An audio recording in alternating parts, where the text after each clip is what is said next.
What's going on, Giants fans? For the first time in nearly a decade, we get to celebrate, or over a decade, wow, we get to celebrate a playoff win over the Minnesota Vikings. The Giants defeat the Minnesota Vikings 31-24 in the wild card round on Sunday. My name is Tom Scavetta, joined alongside Hank and Dichter here. Before we get into this game, make sure to check us out on all of our social media. You can subscribe to us below if you're new on Instagram, Twitter, and YouTube at Big Blue Avenue. Hank, welcome. And what a game it was yesterday. Your initial reaction to the Giants pulling this off. Do you want to know my exact reaction after the Giants tackled Hawkinson when Kirk Cousins inexplicably tried that short pass on 4th and 8? I ran around the house, did an epic victory lap, and just gave everyone a hug. That's how excited I was. I was so happy. A great tackle, too, by X. I was a little surprised. I thought Cousins would at least go across the sticks. I believe it was 4th and 8, and they only threw it for like a little 3-yard out route. I know there was some pressure, but we know Kirk Cousins historically hasn't been great in high-pressure situations, and the Giants winning their first postseason game since Super Bowl 46. Now, Hank, in this game, the Vikings led 7-0 early. They had a 12-play, 75-yard drive, and they go up 7-0. That was the only time they saw the lead, though, the entire game. The Giants followed it up with a 5-play touchdown drive and a 4-play touchdown drive. I mean, the offense was just clicking. And quite frankly, who would have ever thought, Hank, you and I would be sitting here saying the Giants were able to win a playoff game with their offense, an air raid style offense. You know, they threw the football. They made explosive plays offensively. They didn't just manage the game. They dominated offensively. Minnesota's defense, we know they're not great, but my gosh, like this offense was on fire on Sunday. To put things into perspective, they had a 20-play drive that took up almost 11 minutes. Now, that's a little bit contradictory to the explosive play argument I just made, but then they opened up the second half with a touchdown. And then before I mentioned 5 and 4-play touchdown drives. Hank, absolutely incredible. I mean, I never thought we would be up 24-14 in the third quarter. I never thought the Giants would score over 30 points in this game, but they did. I mean, the offensive heroic effort, it was led by none other than number 8. I mean, it's crazy. Like, it had been a while, up until that Colts game, it had been a while since the Giants had laid a 30 burger on their opponent. Yeah. This year, they did it twice. And in 2 of their most important wins on the season. And I mean, like, after the Vikings got that touchdown, you want to know a hot take? I didn't actually think that was the worst thing in the world, because for me, it went, okay, let's just see what Daniel Jones can do on his first drive while trailing. And sure enough, he's an absolute surgeon. He threw some big passes, one to Slayton, which wasn't even his biggest reception on the game. He had another one on the second touchdown drive, but then he also had some key throws to Hodgins, and then you had that big Saquon Barkley run for a touchdown. And, you know, right there, I don't know about you, but my confidence level was like going up just a little bit with every play that Daniel Jones made on that first drive, because he just was like laser-like focused while he was on it. He was throwing dots. He was perfect. He was perfect on Sunday on the national stage. He was throwing dots early on, whether it was to Hodgins, to Slayton, to Saquon, to Bellinger, James, all game. He was outstanding. And a prolific ending too, Hank. I think this is an underrated moment. The Giants go ahead, eventual game-winning touchdown, is Saquon Barkley plowing over former Giant Dalvin Tomlinson into the end zone. Yeah. What were your thoughts on that play? That was just so poetic. And in the moment, I wasn't really thinking about who scored and who was over. I was just excited because, you know, the Giants took the lead. Now, granted, obviously, there was still plenty of time left for the Vikings to even mount an opportunity to tie the game. But in the moment, I'm like, holy cow, we have a chance. Like, we got this. Once they scored with these in 5 plays, I know it was technically 7, but there was a penalty on the first play from scrimmage, so that didn't count. And I think there was one other. But yeah, realistically speaking, Jones just drove down the field like it was nothing, and then Barkley comes out with a 28-yard touchdown rush. And this was Barkley's playoff debut, Jones's playoff debut, most of the roster's playoff debut, and they embraced it. Let's talk about Jones specifically, Hank. In the first quarter, he was 5 for 5, 100 yards, 1 touchdown pass, and a perfect 158.3 quarterback rating. For the game, he finished 24 of 35, 301 yards, 2 touchdown passes, a 114 rating. He was sacked 3 times. Technically, I hate quarterback kneel downs at the end of the game. Technically, Jones had 13 rushes for 81 yards, but his final stat line was 17 rushes for 78 yards. Jones also made history yesterday, Hank. He was the first quarterback in NFL history with 300-plus pass yards, 2 or more passing touchdowns, and 70-plus rushing yards in a playoff game. We saw so many highlights from Jones yesterday. The stiff arm on Patrick Peterson, the Statue of Liberty play to Matt Breida, the extended pass play to Hodgins where he drew in Vikings linebacker Eric Kendricks, one of the better linebackers in the league, and he throws a dart to number 18 for a big gain, big chunk of yardage. And not to mention the Giants were 7 of 13 on third down. And I think this goes back to your point. They trusted Jones so much. Without hesitation, they went for it on fourth down. They converted 2 key fourth downs. We saw the jet sweep to Matt Breida where he broke like 2 to 3 tackles. And then we saw another one where I think Jones had that QB sneak. It was outstanding. Outstanding game from DJ. And on both of those 4th and 1 plays, like I was literally screaming at the TV, Daboll, you have to go for it. And my stepdad was watching a little bit with me too. He was going in and out of the living room. Even he agreed with me. And make no mistake, he is no Giant fan whatsoever. But you know, it goes back to what I said in week 1 when Daboll encouraged the Giants to go for 2 when they could have just tied the game with an extra point. He wants to build trust with his team, and it's now built up to the point where you see him calling for big plays to go for 4th down. That tells you a lot about Brian Daboll and his willingness to win, and he's willing to be aggressive, especially when the situation calls for it. But Tom, I have a question that I want to ask you. What did you think was the real turning point of this game? There's multiple moments. My answer might surprise you. There's so many moments. I'm trying to think.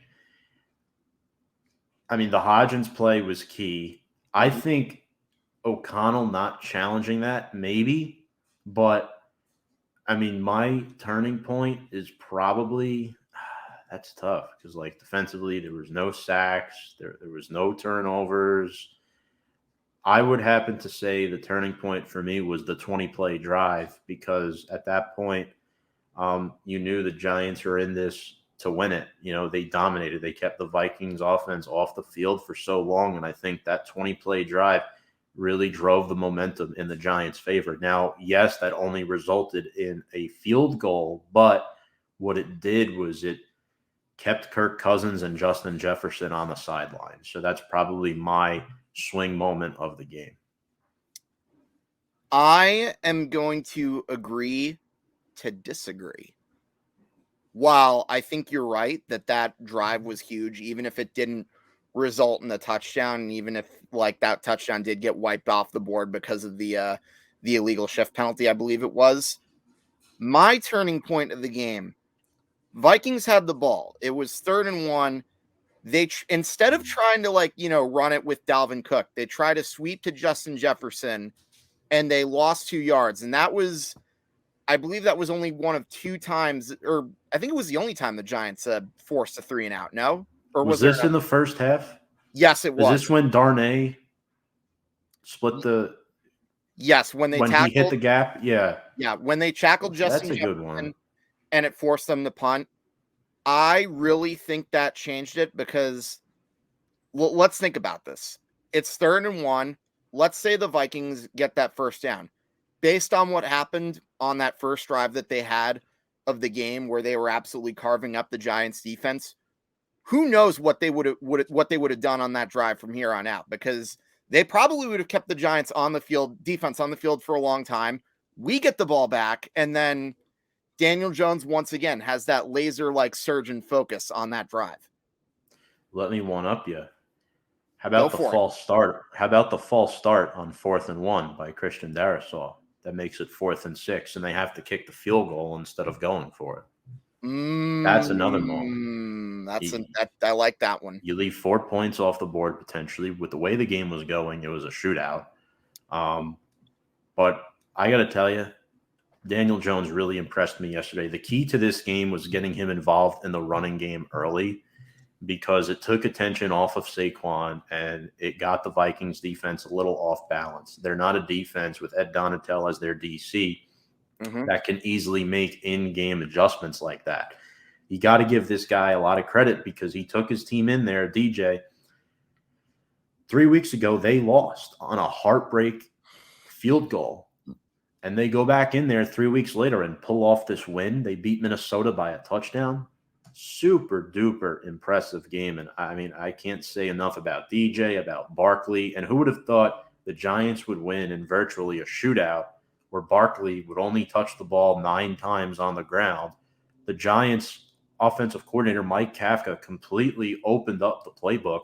I know Barkley did have those 5 catches, but I mean, Slayton, 4 catches for 88 yards. You know, I know he had that costly drop on that crossing route, which was huge. If Slayton catches that ball, Hank, the game's over. He has so much real estate in front of him.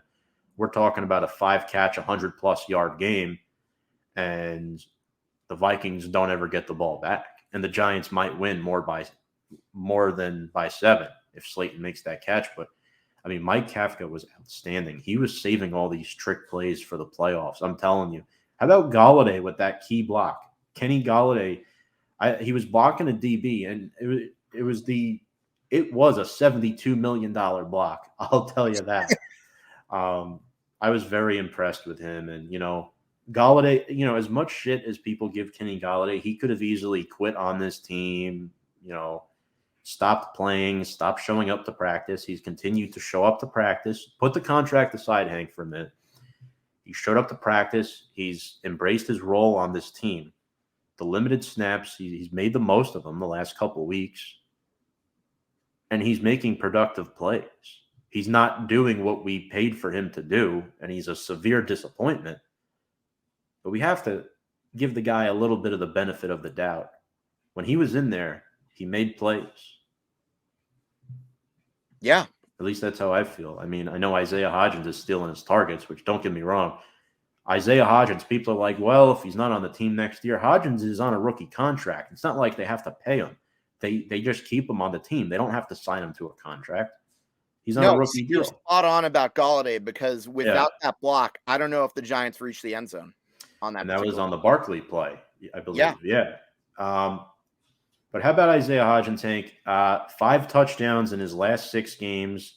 He's not just a nice story at this point. He's a legit weapon that could be a factor on this team next year. 8 catches for 105 yards and 1 touchdown on 9 targets. He had that 14-yard touchdown on the second drive of the game, and he had that awesome sideline catch right in front of Vikings head coach Kevin O'Connell. And that catch slightly reminded me of the Super Bowl catch that Mario Manningham made. Yeah, no, I was thinking that too. And let me piggyback off of something that you said earlier. You said that the Vikings did not challenge that catch that Hodgins made. I think the reason that didn't, because like you said, it was right in front of O'Connell, and he probably knew that he got both feet in bounds, and he knew that by challenging it, he would lose a timeout. So in that sense, I can't say that I disagree with Kevin O'Connell right there. But with that being said, you also have to give the Giants credit a little bit on that last drive they had. Now, granted, they did not score, but they were running the clock out with a lot of plays, and essentially they forced the Vikings to use all 3 of their timeouts. Jones slid in bounds. Yep. I mean, he took some hits in this game. He still needs to learn how to slide better. Yeah, But you and I have been better two slide of his biggest supporters since day one. Um, so for us, there's nothing to apologize for because we always believed in this kid, even in the darkest of times. We believed in this kid when Pat Shermer was coach, when Joe Judge was coach. It's all about the eye test, folks. It's not about stats, throwing 300 yards on a stat sheet and 3 touchdowns. That's not what it's about. It's about winning football games, and he balled out. This is tough for a lot of people to admit. Saquon Barkley was the MVP of this team in the first half of the season. People need to come to terms that Daniel Jones was the MVP of this team in the second half of the season. When things got tough, he rose to the occasion. Daniel Jones is the big reason why the Giants are in the playoffs, and he's sure as hell a darn large reason why the Giants won a playoff game yesterday. He is the franchise quarterback for this team. He will get paid in the offseason. We're not saying he's elite. We're not saying he's going to win a Super Bowl this year. That's not what we're saying. What he's saying is he deserves the respect of the national public fan base, and Daniel Jones is a franchise quarterback. That's all we're saying, essentially, Absolutely, he does. And coaching could go a long way. I mean, hell, as much as we shit on this guy, Dave Gettleman did make some decent draft picks. He drafted a franchise left tackle in Andrew Thomas, who yesterday, 44 pass blocking snaps with 0 pressures allowed. That was the highest pass blocking grade so far in the playoffs.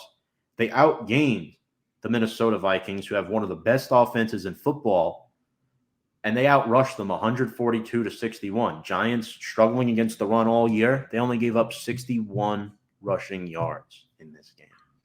I'm going to agree to disagree once again with you on the Dave Gettleman thing. Sorry about that, Tom. But he did. I'm not. I think you're missing the point here when it comes to Dave Gettleman. He wasn't good. He couldn't sign free agents. Right. But he did leave this team with some pieces that you can work with. Okay, he is responsible for Thomas. He is responsible for Jones. I don't care if Garrett or whoever it was or Judge threw strings saying, oh, you should really draft these guys. We all know Pat Shermer was in love with Daniel Jones. There's some good pieces on this team. Dexter Lawrence, Julian Love, Xavier McKinney, Azeez Ojulari. I know he's hurt, but you can work with this stuff. Mm-hmm. But that's where the praise ends. Joe Schoen is a million times better as a general manager. Neither team had a turnover in this game, Hank. If you told me neither team had a turnover, I would tell you the Vikings are probably going to win the football game, but the Giants did something very important. They kept the ball for over 33 minutes in this game. So offensively, they were able to be aggressive, exploit the Vikings defense, yet keep possession of the ball, which is huge. The other stat that really, I think, was huge was they only punted the ball twice. That's right. Twice. Yeah. Would you imagine telling me that was going to happen before this playoff game? I probably would have looked at you like you had 3 heads. I mean, look, and it all starts with the guys up front, the offensive line. They did a really nice job. But I want to talk about the defense a little bit. Wink Martindale and his defense blitzed just 22.5% of pass plays, and this was purely a game plan around Justin Jefferson. Xavier McKinney led the defense with 8 tackles. He had the game-clinching tackle on Hawkinson on 4th down. He had the 1 pass defended. Darnay Holmes had 2 tackles for loss, as you mentioned. He had a good game. Adoree Jackson played opposite of Justin Jefferson. Great to see Adoree back, by the way, after missing 7 to 8 games. He played opposite him on 85% of the snaps. He allowed 6 catches, but for just 37 yards to the nearest defender. I thought he did a good job. The game plan for Jefferson was, all right, he's probably going to make some catches, but you just have to make the tackle. Jefferson had 7 catches, but how many yards did he have, Hank? 47. 47. That's not even 7 yards per catch. They were giving him the underneath stuff. They were playing zone, and it was hurting them at times, because Hawkinson went off again. Hawkinson had 10 catches for 129 yards, but Hawkinson didn't score a touchdown. Nope. They were good in the red zone. They really were. They didn't give up the big pass play much. Cordell Flott is starting to emerge. He had a nice third down pass breakup. I thought Leonard Williams had a good game, 2 QB hits. Kayvon had a QB hit too. His job got a little bit tougher, I thought, Hank, after Azeez Ojulari left the game with the quad injury. Hopefully he's okay for Philadelphia. We know it's a short week. The Giants will play the Eagles Saturday night. It'll be the second game of divisional round weekend. And then Pinnock is day-to-day as well. He had an abdominal injury, had to go to the hospital last night. He's back now, but I think losing Azeez really hurt this defense because the Giants had no sacks on Sunday. We thought Brian O'Neill being out, great. Azeez and Kayvon can exploit the Vikings' right side of the offensive line. The Giants weren't able to do it. So credit to the Vikings offensive line for protecting Kirk Cousins and giving him time for the most part in this game. Well, also, I will say this. Kayvon also got held a lot. He did, yes. There was one abrupt call they should have made. There were a number of times where Kayvon had no chance to sack Kirk Cousins. I was looking at film again, and now you see why. Correct. Remind me of the Cowboys game. Speaking of missed calls, I want to talk about a call that was made that I think was missed, as in a big whiff. The Dexter Lawrence roughing the passer on Kirk Cousins. Lawrence had 4 QB hits and 6 tackles in this game, but on that final drive, Cousins, it was about to be 3rd and long, I believe, Hank, and then they call Lawrence for a 15-yard roughing the passer penalty. Where was there slight contact with the helmet? Sure. Enough to call a penalty? No. I didn't think so. He threw him down, but it wasn't an aggressive throw down. I thought it was an absolute atrocious call by the officials. I don't understand. It gave Minnesota 15 yards, and it could have impacted the outcome of the game had the Giants not gotten that stop. Now, granted, you should never blame the officials, but what we're pointing out is that one call, that can't continue to happen. There was no helmet-to-helmet contact. There was no intention of Lawrence trying to injure Kirk Cousins on the play. He was making a defensive play. How is the NFL, Hank, going to protect quarterbacks, but at the same time allow defense to play defense? Because right now it seems like the way they're going about this, defensive linemen, linebackers, they can't go in and they can't make routine defensive plays. How are you supposed to coach? Yeah, no. And let me read you a sentence. I was doing a little write-up about this game, and I said, this is my exact words. Doomsday seemed more imminent when Dexter Lawrence got called for a roughing the passer penalty. If by roughing the passer you mean a defensive tackle doing what he's getting paid to do by putting pressure and attempting to tackle the quarterback. Very true. Those are my exact words. Yeah. And look, man, the home crowd was behind them on that last drive. Vikings were 8-1 at home this season. That's no easy task for the Giants to overcome. So when you get 15 yards forward, quarterback like Kirk Cousins, he had over 30 completions in this game. He had the 2 touchdown passes. The one to Osborne, that was bad. Osborne was wide open in the middle of the zone. Thielen had 3 catches for 50 yards. He always gets his forte. But this is where I think the Giants really hit home defensively. And the defense arguably played their worst game of the season in the first 3 quarters of the game.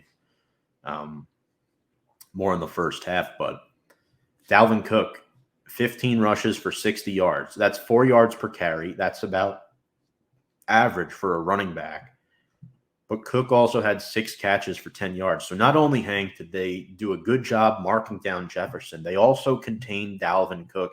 And one of our buddies, Gabe, who's a big Vikings fan, we've had him on the show before, mentioned that the Giants need to stop Dalvin Cook. Cook can run all over this defense. We know the linebackers are a problem. Micah McFadden didn't even dress on Sunday. He was one of the 7 inactives. I mean, the Giants were thin. They had Jalen Smith, Jared Davis, and Landon Collins as their 3 linebackers, if you don't include special teamers Carter Coughlin and Cam Brown. So all in all, Hank, Giants did a good job stopping the run, and I think that's typical old school Giants football. Defensively, it starts with stopping the run, and the Giants were able to contain Dalvin Cook.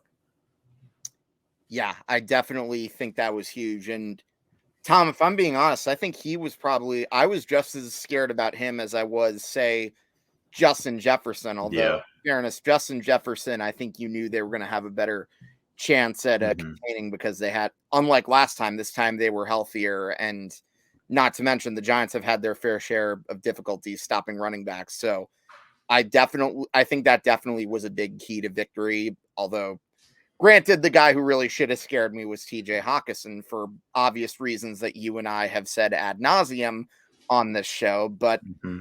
at the end of the day, I think, like you said, he did not score a single touchdown. Was he tough? Yes, but all things considered, besides what he did, the Giants defense, stopped some of their bigger weapons. And, that's a big reason as to why we are still talking about them, and we are still waking up in the morning getting ready for another big game. And it's a great thing, man.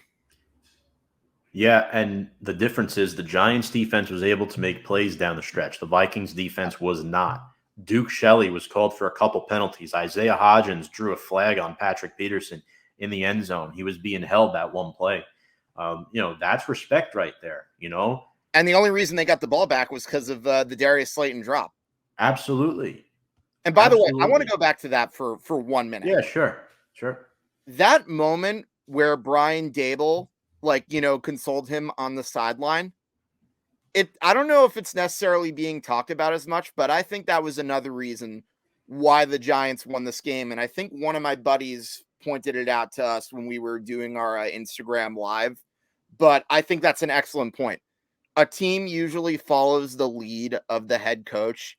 And by him, giving him a pat on the back, or not chewing him out like any other coach probably would have done in the heat of the moment, it sent a message that, look, this game's still not over. We still have a chance to win, and we still can stop the Vikings. And you know what? That's exactly what the Giants did.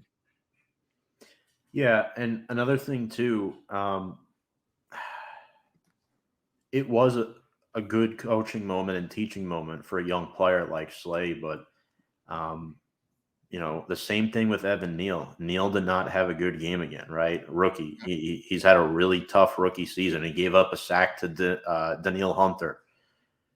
Jonathan Bullard came on a safety blitz and got a sack. We saw Eric Kendricks got a sack as well. So the O-line did give up 3 sacks, and a lot of people say the O-line did have a good game. They did, for the most part, despite Jones being sacked 3 times. But these players going through adversity, Daboll believing in his team, even when players make a mistake. Daniel Jones in a press conference one game this year saying, we have all the confidence in Marcus Johnson. Just things like that. And that's why Daboll is now 1-0 in the playoffs as a head coach. And Daboll as an assistant was 23-7 heading into this game. Daboll's coaching record, if you include head coaching and assistant positions combined now, is 24-7 in the playoffs. Very successful for a reason. Also, a couple fun facts. Daboll is the Giants' first-year head coach to win his playoff debut since the late, great Dan Reeves in 1993. And Hank, I'm pretty sure Dan Reeves was able to beat a similar team, or in fact, the same team from the Midwest. Yes, except that game was played at Old Giant Stadium. And as a matter of fact, this was our first road playoff game against the Vikings. That's right. And I think now all time, the Giants are 3-1 against the Vikings in the playoffs since the merger, of course. And one thing to note, Hank, and this might give you goosebumps a little bit, and I'm not trying to be philosophical or anything by saying this. Every time the Giants have won a playoff game in our lifetimes, they have marched to the Super Bowl. It's either been one and done for the Giants in the playoffs or a run to the Super Bowl. They've never been eliminated after winning a game in the playoffs before the Super Bowl. That goes for 2000 when they lost the Super Bowl to Baltimore, 07 and 11 against the Patriots. Now, every other playoff appearance, 97, right? They lost to Minnesota in the wild card round. 2002, lost to San Francisco in the wild card round. 05 to the Panthers, lost in the wild card round. 06, they lost to the Eagles in the wild card round. 08, they lost to the Eagles in the divisional round as a 1 seed playing a 6. Ironic enough, now we're the 6 seed. They're the 1 in the divisional round. And 2016, the boat race the Giants took to the Green Bay Packers up in Lambeau.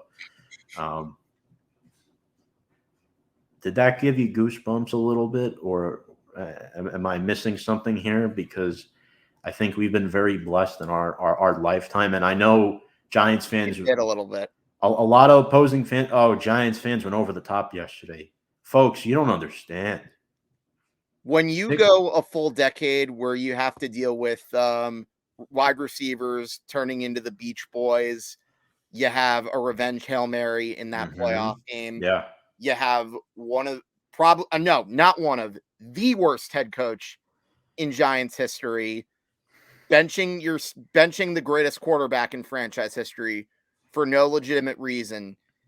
The pylon known as Eric Flowers, or actually I would say more like Subway Turnstile. I mean, it is New York we're talking about after all. And you have certain antics of a certain star receiver who, make no mistake, he was great for us, but he also was a diva. Let's not kid ourselves. You had multiple coaching reign of errors. You had Dave Gettleman, who, make no mistake, I'll give him the fact that he was able to draft some of our stars for this current team.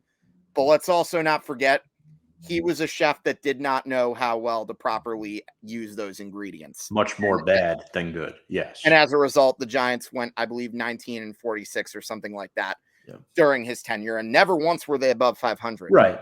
So, and I didn't even mention free medium soda and 3rd and 9 QB sneaks. Yeah. When you include all of that for going up to today, now you know why we're so damn happy about this win. I'm just saying, Hank, we just have to live in the moment right now. Who knows what next week brings? Who knows what Saturday night is going to bring? We don't know. We haven't won in the link since 2013. That was the game the Eagles had Matt Barkley playing quarterback now. Correct. So there's a lot going on here. But before we mention that and wrap this one up, I want to go to Brian Daboll's post-game speech to his team. You want to talk about coaching moments? He mentioned 3 words that really stuck with me: consistency, passion, and toughness. They were consistently good. Not good, great throughout the game on offense. Passion, everybody had passion in this game. You saw it. You saw the will to win on the sideline, and toughness. Real toughness. Isaiah Hodgins playing through a bum ankle. Dory Jackson, an ex, coming back from injury. Leo. Kayvon playing with an injured arm. Daniel Jones got slammed on that the QB sneak, I think it was on 4th and 1, I want to say, where he pretty much got laid back. He took a shot to like the chest or upper body area or something as he was trying to plunge forward. There's a lot of adversity for the Giants to overcome in this game. After going up 24-14, Minnesota scored 10 unanswered. But consistency, passion, and toughness was the message in the locker room. And there's nothing better when your general manager is hugging you in the locker room post-game and Joe Shane telling Daniel Jones, great game. There is nothing better than that. But moving forward, the Giants have earned a 3rd meeting with the Philadelphia Eagles this season. Saturday night on Fox, around 8:15 p.m. start time. Giants, the line was originally 7.5 in favor of the Eagles. It has now dropped to 7 already. And we're not even through Monday yet. So we'll see what happens, but that line could continue to drop as the week goes along. We know it's going to be a very, very tough task. The Giants have not beaten the Eagles at their home stadium in almost a decade in itself. But before we sign off, we want to remind all you folks that remember to sign up with our proud sponsor if you like to watch the NFL playoffs and bet on the NFL playoffs. BetUS is the place to go. You can sign up with our promo code below at join125. You get a 125% sign-up bonus where you can bet on the go anywhere straight from your mobile device as long as you're in a legal state to bet. That is BetUS, America's #1 favorite sports book where the game begins. And I never advise betting on your own team, but hey, I mean, Hank, it's hard to bet against this Giants team right now. They've made it this far. I know the Eagles are a tough task, but hey, why not us? Our way. To alter a Frank Sinatra lyric, as Yes. I probably was thinking when I saw that slogan. Yep. Hank, I really appreciate you joining. I look forward to talking more with you about the playoffs throughout the course of the week. I know we won't have you on the live this week, but I'm sure we'll get something set up before the Philadelphia game on Saturday. But folks, again, our social media is plugged below. Also, happy Duncan Victory Monday. I just wanted to say that before we sign off. We know what's next. The Giants have won 31-24 on to Philadelphia. And without further ado, let's go Big Blue.